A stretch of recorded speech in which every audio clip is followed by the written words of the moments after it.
Technology in the 1990s. The 1990s was the decade of my birth. I came alive and took over the world. If you haven't guessed, I'm the internet. My friends' email, cell phones, and MP3/iPods also were born. I was just a baby in the early 1990s, and when people tried to access me, they often heard. Today, I'm much older, wiser, and quicker. It was created by a group of people. The first idea of me was credited to Leonard Kleinrock. This was all the way back in 1961. In 1962, J.C.R. Licklider gave his vision of a galactic network to Robert Taylor, and Robert Taylor helped create the idea of the network. Although the idea of me was introduced in the 1960s, I didn't actually come alive until the 1990s. This was partly to do with email and Hotmail. You've got mail. Email and Hotmail became huge hits. Hundreds of millions of people had at least one email address by the late 1990s.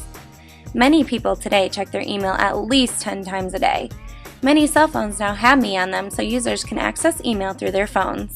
It's hard to believe we have gone from to this. It's also hard to believe the impact I have had on education. The majority of schools are considered one-to-one schools. This means each student has a computer or laptop. Teachers do many lessons on the computer and internet. They use me for research and for other educational reasons. 116 million Americans every day are accessing me. Good thing my connection has improved. Schools such as ISU use me to communicate with students about assignments and grades. I've always been a fan of the Cyclones. One last cool thing about me is anyone can post to me. I'm available to all people.